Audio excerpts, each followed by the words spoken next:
written by Susan Lennons. Focus question. Why is it important to measure happiness? Introduction. What exactly is happiness?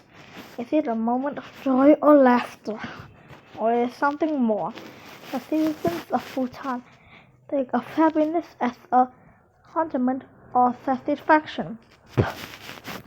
The leader of Bhutan believes happiness is more important than money.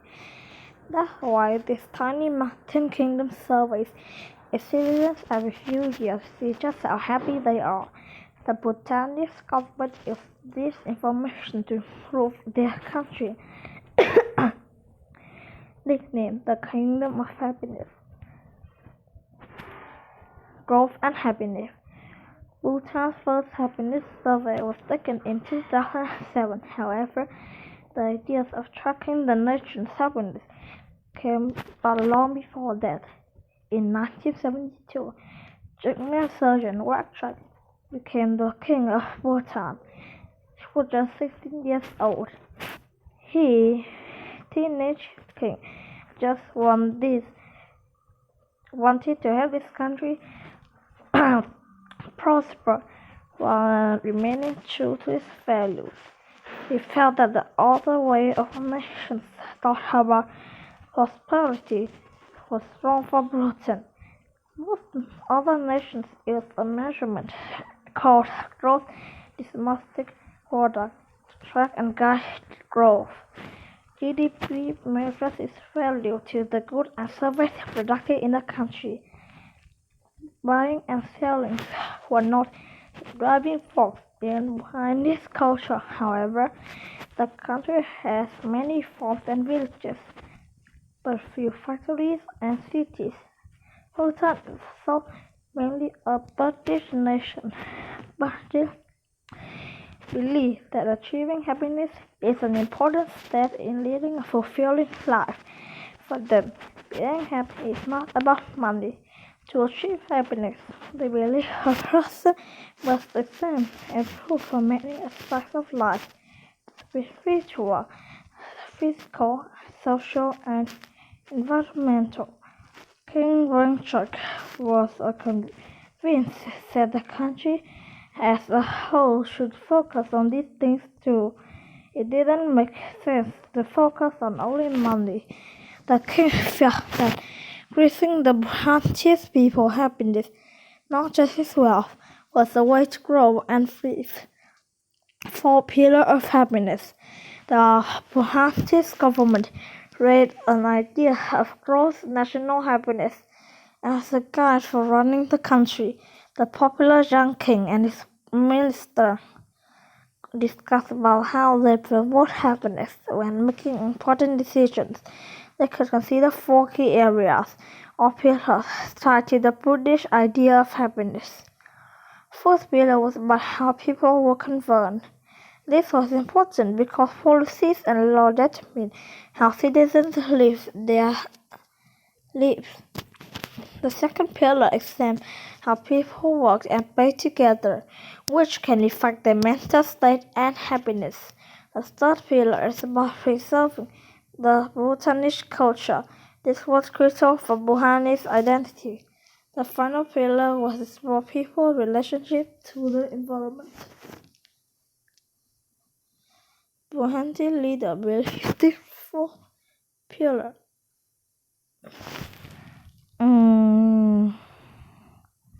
must be in balance for your citizens to achieve happiness in life. At first, the 4 pillars were only simple suggestions for the Bhutanese people's happiness. Nothing was measured, no data captured. Bhutan was a scheduled land, showing for the modern world by the massive Himalaya mountains. It didn't trade much with the Western nation. Few visitors came to the country. Then things began to change. Bhutan suddenly became a destination for tourists who wanted to find out more about scheduled kingdom. In 1999, the Bhutanese government allowed television and the internet inside its border for the first time. Bhutan citizens began to learn more about the world outside their own country and the world. Learn more about Bhutan. People were attracted to Bhutan's natural beauty and its peaceful lifestyle. Visitors to Bhutan found a land where time was less rushed. At school and at work, people dressed in traditional Heritage clothing. Signs along the roads encourage citizens to connect with nature. Meditation, sitting quietly for the time with one thought, was part of the daily routine. People spend time with their families. All these things contribute to the population's sense of well-being.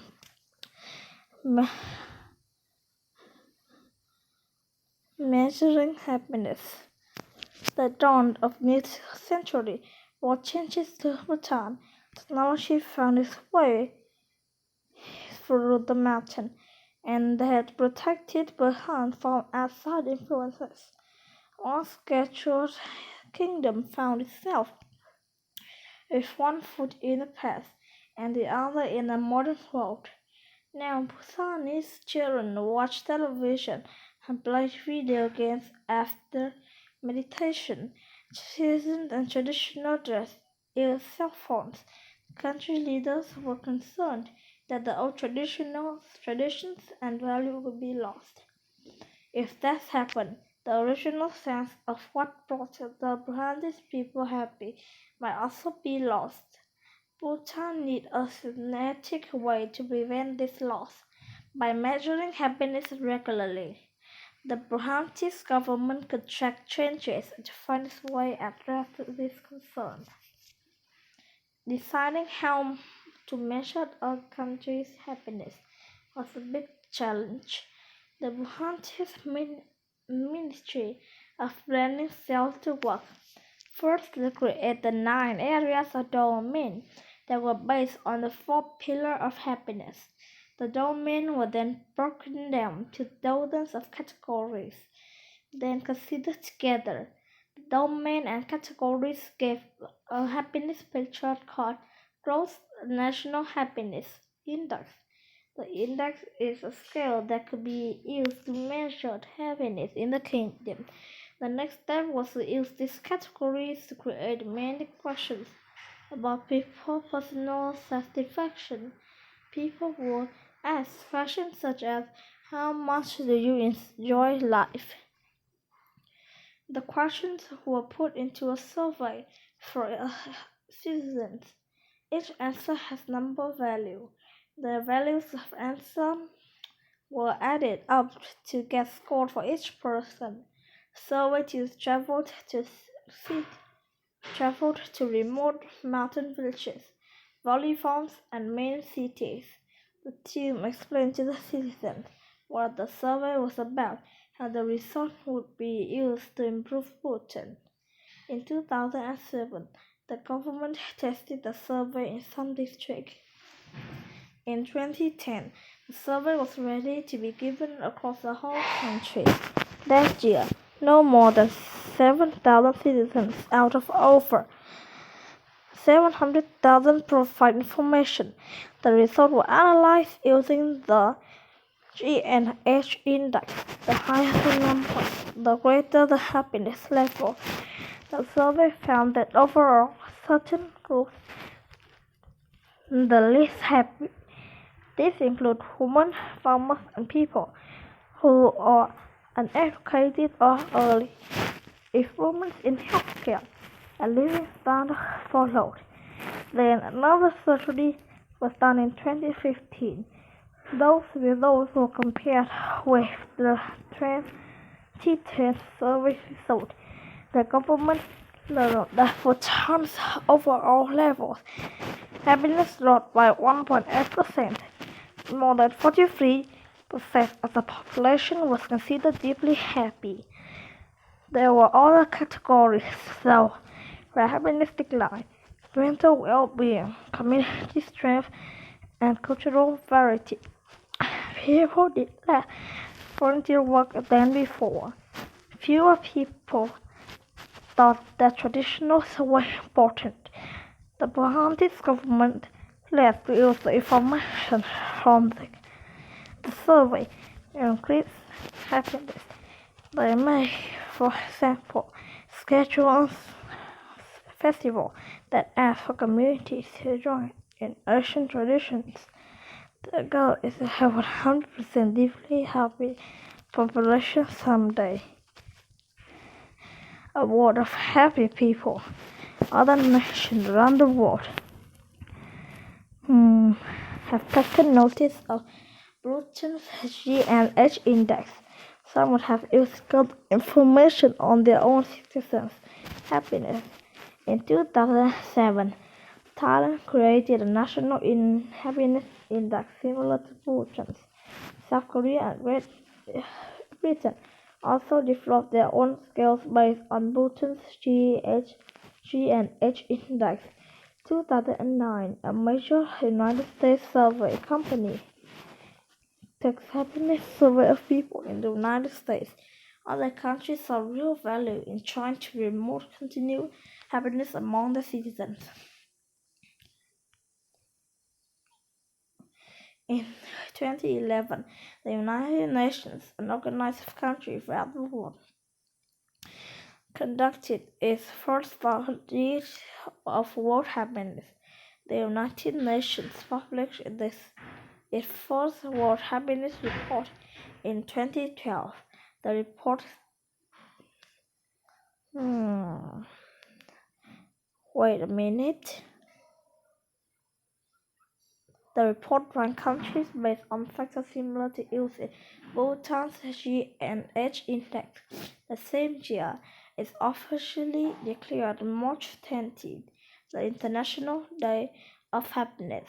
On that day, the sun lined up with the Earth's equator, and that day and night are equally long. This day represents King Wanchok's belief that the balance is the key to well-being and happiness. Good job.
Ah.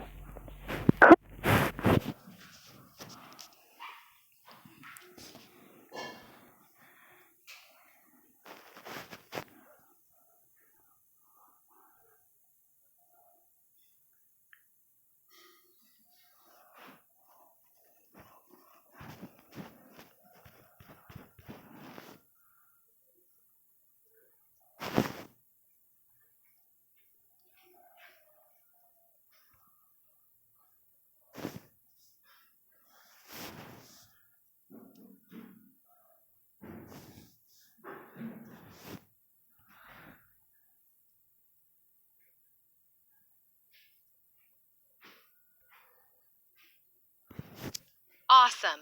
You click on the items with the